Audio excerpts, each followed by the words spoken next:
안녕하세요. 지난 시간에는 폴더와 태그로 노트를 정리하는 두 축을 잡았습니다. 오늘은 세 번째 축을 더하겠습니다. 프로퍼티, 우리말로 속성입니다. 노트의 저자와 연도와 출처 같은 정보를 붙이는 방법입니다. 이것만 익히시면 흩어져 있던 노트가 검색하고 분류할 수 있는 자료로 바뀝니다. 먼저 옵시디언이 제공하는 메타데이터 세 가지를 비교해 보겠습니다. 메타데이터는 데이터에 대한 데이터입니다. 노트가 어떤 노트인지를 설명하는 정보이죠. 첫째는 태그입니다. 샵 기호를 붙여서 노트를 빠르게 분류합니다. 지난 시간에 다뤘습니다. 둘째는 속성입니다. 저자는 누구고 연도는 언제인지를 키와 값의 짝으로 적습니다. 셋째는 인라인 필드입니다. 문장 옆에 값을 심어두는 방식입니다. 셋 중에 오늘의 주인공은 속성입니다. 태그로는 할 수 없는 일이 있기 때문입니다. 톨킨이라는 태그를 붙여놓으면 그게 저자인지 등장인물인지 알 수가 없습니다. 속성은 저자라는 칸에 톨킨이라고 적습니다. 정보에 이름표가 붙는 것이지요. 제 보관소에 노트를 하나 열어두었습니다. 인디스트랙터블이라는 책을 읽고 남긴 메모입니다. 내용은 충실한데 지금 이 노트에는 정보가 하나도 붙어있지 않습니다. 누가 쓴 책인지, 몇 년도 책인지, 다 읽었는지 읽는 중인지 전부 본문을 열어서 읽어봐야만 알 수 있습니다. 이번에는 속성을 미리 붙여둔 노트를 보겠습니다. 딥워크라는 개념 노트입니다. 제목 아래에 5줄이 붙어있지요. 이게 속성입니다. 타입은 컨셉트, 스테이터스는 정리 중, 크리에이티드에는 만든 날짜가 있고 태그스와 얼라이어스가 이어집니다. 본문을 한 글자도 읽지 않아도 이 노트의 정체가 파악됩니다. 왼쪽 칸을 키라고 부르고 오른쪽 칸을 값이라고 부릅니다. 속성은 이 키와 값의 짝을 노트 메뉴에 얹어두는 기능입니다. 겉으로는 깔끔한 표처럼 보이지만 속을 들여다보면 별것 아닙니다. 소스 모드로 바꿔보겠습니다. 컨트롤 P를 눌러 명령 팔레트를 열고 소스 모드를 실행하시면 됩니다. 줄표 3개로 시작해서 줄표 3개로 끝나는 구간이 보이시죠? 이 구간을 프론트 매터라고 부릅니다. 야물이라는 형식으로 적힌 그냥 텍스트입니다. 옵시디언이 이 텍스트를 읽어서 아까 그 예쁜 칸으로 그려주는 것이지요. 그래서 속성을 넣어도 노트는 여전히 평범한 텍스트 파일로 남습니다. 프로그램을 갈아타도 이 정보는 그대로 따라옵니다. 이게 중요합니다. 이제 아까 그 빈 메모에 직접 속성을 붙여보겠습니다. 노트 맨 위에 커서를 두고 컨트롤 세미콜론을 눌러주세요. 맥에서는 커맨드 세미콜론입니다. 누르시면 속성 입력 칸이 생깁니다. 혹시 아무 반응이 없으면 명령 팔레트에서 파일 속성 추가를 찾으시면 됩니다. 왼쪽에 오서라고 입력하고 엔터를 칩니다. 그리고 오른쪽 값 칸에 니르 ER이라고 적습니다. 속성 한 줄이 완성됐습니다. 이 노트는 이제 저자가 누구인지 아는 노트가 됐습니다. 같은 방식으로 나머지도 채워보겠습니다. 이어에 2019를 넣습니다. 숫자로 인식되면 값이 오른쪽으로 붙습니다. 레이팅에 5점을 넣고 스테이터스에는 완료라고 적습니다. 여기서 하나 눈여겨보실 것이 있습니다. 값 칸에 글자를 치면 이미 다른 노트에서 쓰고 있는 값이 후보로 뜹니다. 이걸 골라서 쓰시면 표기가 저절로 통일됩니다. 마지막으로 태그스 칸에 독서 노트와 시간 관리를 넣었습니다. 태그도 결국 속성의 한 칸이었던 것이지요. 비어있던 메모가 5줄짜리 이름표를 갖게 됐습니다. 방금 붙인 속성이 어디에 저장됐는지 확인해 보겠습니다. 다시 소스 모드로 바꿔보겠습니다. 아까 딥워크 노트에서 봤던 것과 똑같은 모양이지요. 줄표 3개 사이에 오서와 이어와 레이팅이 한 줄씩 적혀 있습니다. 클릭 몇 번으로 넣었지만 결과물은 손으로 친 텍스트와 완전히 같습니다. 익숙해지시면 이 화면에서 직접 타이핑하셔도 됩니다. 편한 쪽을 쓰시면 됩니다.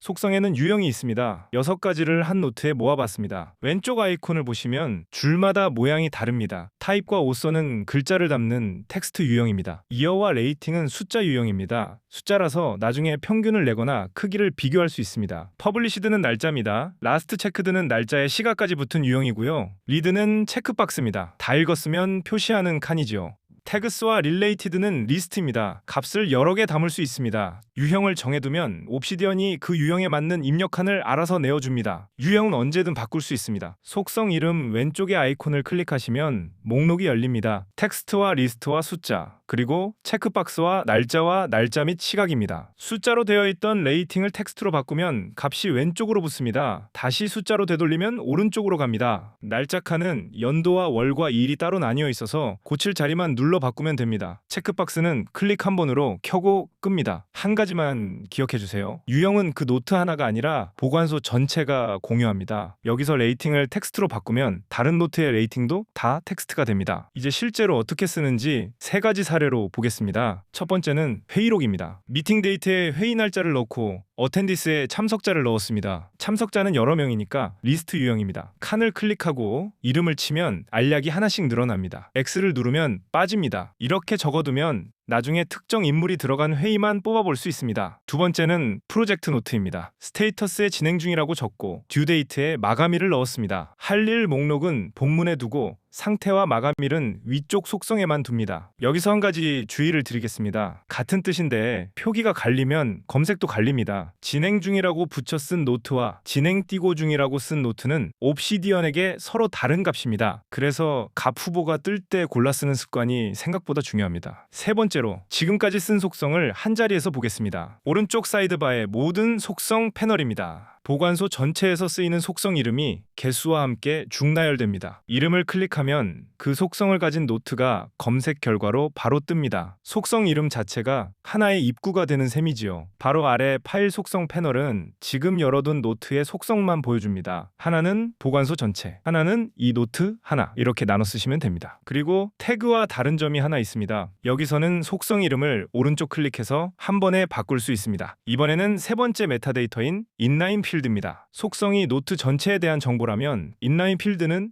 문장 옆에 붙이는 정보입니다. 인용은 바로 아래에 출처 콜론 딥 워크라고 적어두었습니다. 콜론을 2개 쓰는 것이 핵심입니다. 본문 아무 곳에나 이렇게 적으시면 됩니다. 그런데 여기서 솔직하게 말씀드릴 것이 있습니다. 읽기 모드로 바꿔도 화면은 아무것도 달라지지 않습니다. 콜론 2개가 그대로 보입니다. 인라인 필드는 사람 눈이 아니라 도구가 읽으라고 심어두는 표시이기 때문입니다. 옵시디언 기본 검색도 이걸 속성처럼 찾아주지는 않습니다. 그래서 이 값이 실제로 쓰이는 모습은 잠시 뒤에 표로 보여드리겠습니다. 이제 메타데이터를 넣어둔 보람을 확인할 차례입니다. 검색창을 열고 대괄호를 연 다음 오서 콜론 마크라고 입력해 보겠습니다. 저자가 마크인 노트만 정확히 걸려 나옵니다. 태그로는 이렇게 못합니다. 마크라는 태그는 저자인지 아닌지 구별해주지 않으니까요. 대괄호 안에 키와 값을 콜론으로 이어 적는다. 이 문법 하나만 기억하시면 됩니다. 값만 알고 키를 모를 때는 대괄호 안에 키만 적으셔도 됩니다. 그 속성을 가진 노트가 전부 나옵니다. 조건은 겹쳤을수록 좁아집니다. 스테이터스가 읽는 중인 노트를 찾아보겠습니다. 여기서 주의하실 점이 있습니다. 값에 띄어쓰기가 들어가면 큰 따옴표로 묶어주셔야 합니다. 읽는 띄고 중을 그냥 적으면 뒷부분이 다른 조건으로 해석됩니다. 그리고 뒤에 패스 조건을 하나 더 붙였습니다. 공구강에서 말씀드렸듯이 옵시디언 검색은 원래 폴더를 보여주지 않습니다. 이 조건을 붙이면 어느 폴더의 노트인지 함께 나옵니다. 이번에는 조건을 2개 겹쳐보겠습니다. 타입이 페이퍼이면서 레이팅이 5점인 노트, 즉 평점 5점을 준 논문만 남습니다. 읽은 논문이 수백 편으로 늘어나도 이렇게 한 줄이면 원하는 묶음이 나옵니다. 평소에 속성 3칸을 채워두는 대가로 얻는 것이 이겁니다. 검색보다 한 걸음 더 나갈 수도 있습니다. 논문 읽기 현황이라는 대시보드 노트입니다. 지금 읽는 중인 논문이 저자와 진행률과 평점까지 붙은 표로 정리되어 있습니다. 제가 손으로 만든 표가 아닙니다. 논문 노트마다 넣어둔 속성을 데이터뷰라는 플러그인이 모아서 그려준 것입니다. 프로젝트도 마찬가지입니다. 스테이터스가 진행 중인 노트만 골라서 마감일 순으로 세워두었습니다. 논문 초고 마감과 학회 발표 준비가 올라와 있지요. 완료로 바꿔둔 강의 자료 개편은 이 표에 나오지 않습니다. 목록을 손으로 관리하지 않아도 된다는 뜻입니다. 아까 미뤄두었던 인라인 필드 이야기로 돌아오겠습니다. 집중 실험 기록을 모아 만든 표입니다. 수면 시간과 컨디션 칸을 보시면 아까 본문에 콜론 2개로 적어둔 값이 그대로 들어와 있습니다. 집중 시간 칸은 노트 메뉴의 속성에서 가져온 값이고요. 데이터뷰는 이 둘을 똑같이 취급합니다. 그러니 노트 전체의 정보는 위쪽 속성에, 문장 속 기록은 인라인 필드에 이렇게 나눠 적으시면 둘 다 나중에 데이터로 쓰입니다. 그리고 이 표는 살아 있습니다. 논문 노트의 스테이터스를 읽음으로 바꾸면 표에서 바로 빠집니다. 속성 한 칸을 고쳤을 뿐인데 목록이 따라 움직이는 것이지요. 데이터뷰를 다루는 방법은 뒤에 따로 한 강을 잡아두었습니다. 오늘은 이 보상만 보고 가시면 됩니다. 마지막으로 처음에 그 메모를 다시 불러보겠습니다. 오서가 니르 이하린 노트를 검색해보니 아까 그 노트가 그대로 걸려 나옵니다. 몇 분 전까지 아무 정보도 없던 메모가 이제는 검색으로 찾아지는 자료가 됐습니다. 속성 5줄을 넣은 값입니다. 오늘 내용을 정리하겠습니다. 태그는 빠르고 넓은 분류했습니다. 속성은 노트의 정체를 정의하는 정보에 씁니다. 인라인 필드는 문장 속의 값을 기록할 때 씁니다. 속성은 노트 맨 위에 키와 값으로 적고 컨트롤 세미콜론으로 추가합니다. 유형을 정해두면 숫자와 날짜와 체크박스를 제대로 다룰 수 있습니다. 그리고 대괄호 안에 키와 값을 적으면 잡으면 그대로 검색이 됩니다. 처음부터 완벽한 속성 체계를 설계하려고 하지 마세요. 저자와 연도와 상태, 이 세 개만 꾸준히 넣으셔도 반년 뒤에 전혀 다른 보관소가 됩니다. 다음 시간에는 템플릿을 다루겠습니다. 이 속성들을 매번 손으로 넣지 않고 자동으로 채우는 방법입니다. 오늘도 함께 해주셔서 감사합니다.